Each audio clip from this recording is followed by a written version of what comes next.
My name is James Apple. I am a TECC, TC3, and LEAPR instructor, which is combat care for emergency situations. One of the skills we teach in our 3-day class is surgical crike. We really like to bring to the public a more common understanding of what this procedure is versus what's seen in popular media. We've all seen The Heat, we've all seen MacGyver, we've all seen Grey's Anatomy, all these medical TV shows that oftentimes don't portray realistic situations. In order to do a surgical crike, you have to have a patient that actually needs it, oftentimes done inappropriately in popular media. You've got to have a patient that's not breathing, that has massive spatial trauma, and is showing signs of hypoventilation, which is where they're not breathing enough. They're starting to get cyanotic, blue skin, blue around their lips.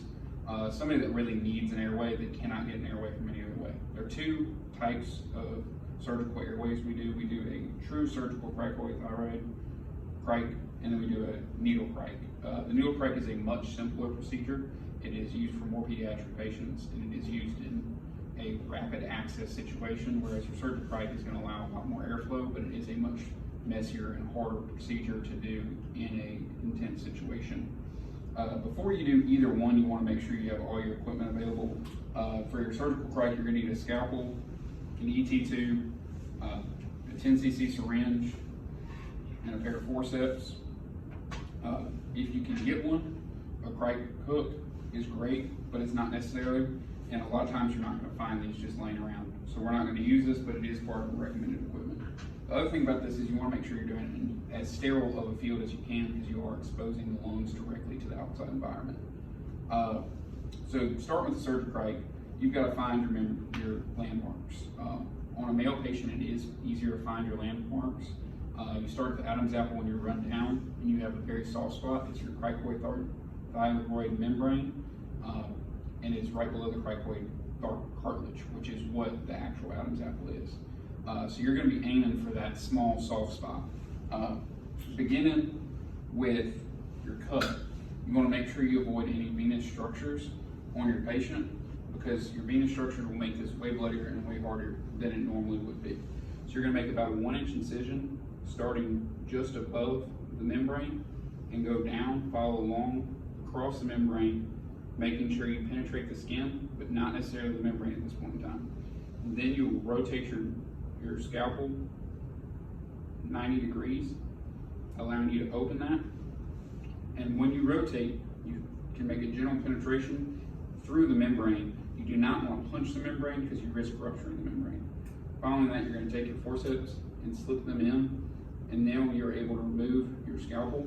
That way, you don't risk cutting into the venous structure. Once your forceps are in, you pretty much have your hole contained, so you don't have to worry about losing your hole. If you don't have forceps, your finger works. Something works just to maintain your hole so that you don't lose it, because this is, like I said, a bloody procedure, and this will be very hard to see once you do that. The benefit to using forceps as well is you create a gap where you can just feed your ET tube in. At this point in time, you could use a trach hook. We're not going to use that today because I already have the hole well established. You can just slide your trach tube in, and depending on your patient's age and size determines what tube you're going to use and how deep it's going to go. Once you have your tube in, you would connect a bag valve mask. You can remove your forceps, and you would typically take this down or have some kind of commercial connector to hold it down. Now you have established your airway, and you can breathe for your patient with a bag valve mask and do positive pressure ventilations. Your other option, which is a much simpler, much smoother, faster procedure, is your needle crike. One of the benefits of the needle crike is it can be used on younger patients. With that surgical crike technique, when you start talking about pediatric patients, 6, 7, 8 years old, they're too small. Their necks aren't big enough, their cricothyroid membrane's not large enough, and you risk doing a lot of trauma to that structuring. So we're going to try and avoid that with our pediatric patients. So with the surgical crike, with the needle crike, you're going to establish the same landmarks. You still want to find that cricothyroid membrane, but rather than slicing with a scalpel or as a cutting tool, you're just going to take your needle and you're going to penetrate that cricothyroid membrane. And once you penetrate it, you can just advance your catheter in, and then you've got your catheter. Now, one downside to this is there's no way to attach your back valve mask there. Well, if you take your 10 cc syringe that you would have with your ET tube, you can take your 10 cc syringe and attach it to the end of your catheter and then attach a back valve mask to the end of it. Now, again, this is a much faster procedure, but you don't get as much airflow for your patient because instead of going through a large tube, a large diameter tube, you're going through a very small catheter. With that being said, if you can do the SurgiCrike over the needle crike, if you have the time and conditions allow it, it is a preferred procedure. Going back over what we've gone, this procedure, you want to make sure that your patient needs this. This is a last-ditch effort for an airway. This is a patient that's not breathing because they have an occluded airway from a burn, a foreign object, or massive facial trauma where you cannot intubate them in any other way. This is a very, very invasive procedure that you don't want to just do for a normal patient. That being said, it is life over limb. So you want to make sure if your patient cannot breathe, they need to be able to breathe. That's what this is for. It's like I said, it's last ditch, but it is a very important procedure to be able to do and to be able to recognize when other people are doing wrong, even if you're not at the provider level able to do it. So you got to make sure you have a patient that has a completely occluded airway.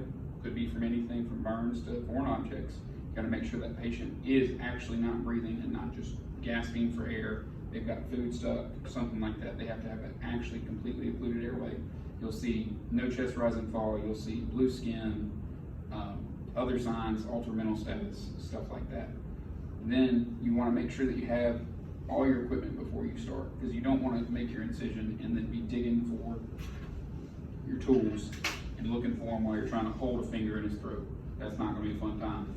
So once you have all your tools, go ahead and do your procedure, whether it's a SurgiCrike or needle crike, and establish your airway. Make sure your airway is good.